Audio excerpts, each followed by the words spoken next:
नमस्ते दोस्तों, मैं मौर्यवर्षा आपके अपने YouTube चैनल पर स्वागत करती हूँ।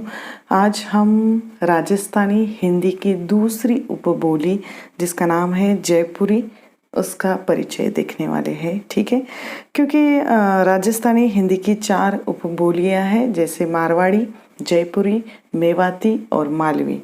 ठीक है, तो मारवाड़ी का हमने परिचय पिछले वीडियो में देखा था। आज हम जयपुरी का संपूर्ण परिचय देखने वाले हैं। ठीक है, तो चलिए शुरू करते हैं। जयपुरी का अर्थ राजस्थान के पूर्वी भाग में यह बोली बोली जाती है, इस कारण इसे पूर्वी राजस्थानी भी कहते हैं। यानी जयपुरी का दूसरा एक नाम पूर्वी राजस्थानी भी है।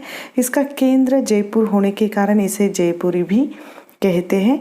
जयपुरी का दूसरा नाम, यानी एक ही बोली के यहाँ पर 2-3 नाम मैं दे रही हूँ, क्योंकि अलग अलग परीक्षाओं में कभी ऐसे प्रश्न पूछे जाते हैं कि जयपुरी को या जयपुरी का और एक नाम क्या है, या इस बोली के लिए दूसरा शब्द क्या है। इस तरह के प्रश्न पूछे जाते हैं, तो आपको पता होना बहुत ज़रूरी होता है। तो जयपुरी के लिए 2-3 शब्दों का प्रयोग किया गया है। एक तो पूर्वी राजस्थानी, दूसरा है ढूंढानी, और तीसरा है झाड़साही, और चौथा है काई कुई। ठीक है, इस तरह नाम है।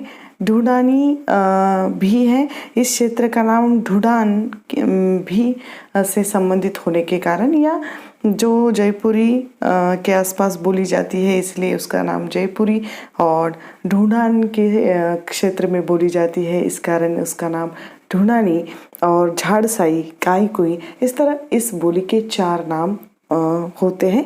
ठीक है, आपको याद रखना है यह पूर्वी राजस्थानी है, अर्थात राजस्थानी की दिशा के अनुसार पूर्वी, पश्चिमी, दक्षिणी और उत्तर, इस तरह 4 दिशाओं की 4 उपबोलियां हैं, मारवाड़ी, जयपुरी, मेवाती, मालवी। ठीक है, उसी तरह अब जयपुरी की जो उपबोलियां हैं जिसमें है मालक जयपुरी, तोड़ावरी, तोरावाटी, काठोड़ी या काठेरा, चौरासी, नागरचाल, राजावाटी, अजमेरी, किशनगढ़ी, हड़ौती, शाहपुरी, सिपाड़ी। यानी उस क्षेत्र से संबंधित होने के कारण बोलियों का क्षेत्र से संबंध में इस तरह ताल्लुक रहता है कि जिस क्षेत्र में जाए थोड़ा बहुत बोलियों में फ़र्क हमें दिखाई देता है। उसी के आधार पर इसकी उपबोलियां भी निर्मित होती है। हर भाषा का या हर भाषा की यह एक विशेषता होती है कि अलग अलग उस क्षेत्र में या प्रदेश में जाओ तो अलग अलग उसका रूप हमें नज़र आता है।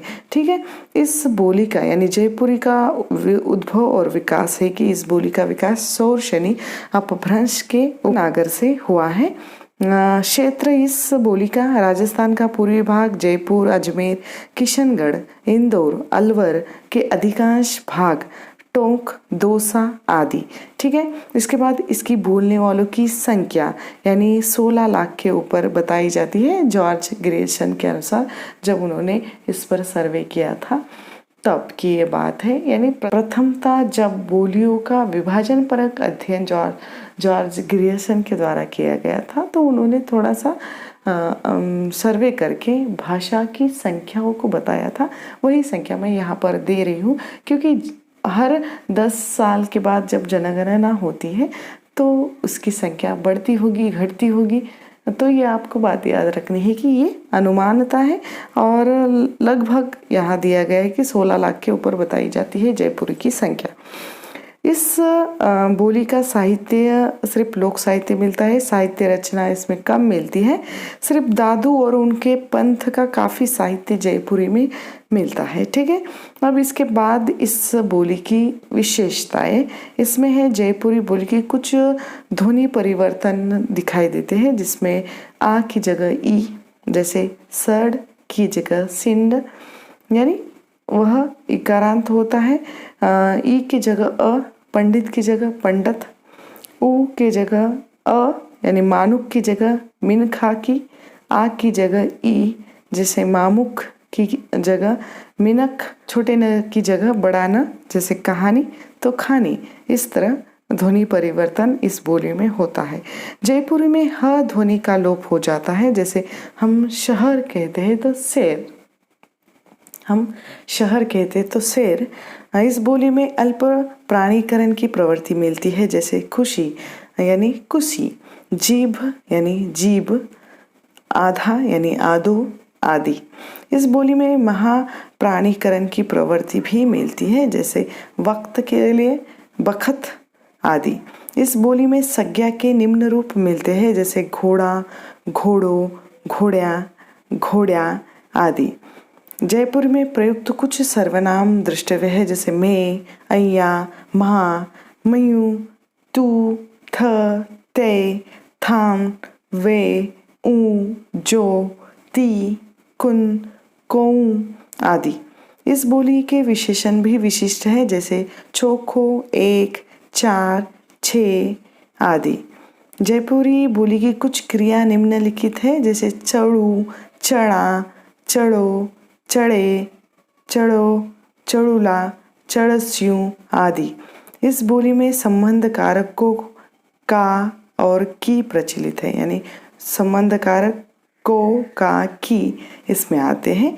इसके बाद इस बोली की मुख्य पहचान इसकी सहायक क्रियाएं हैं, जैसे हूँ, छा, छा, छू, छे, छो, छे, छी आदि।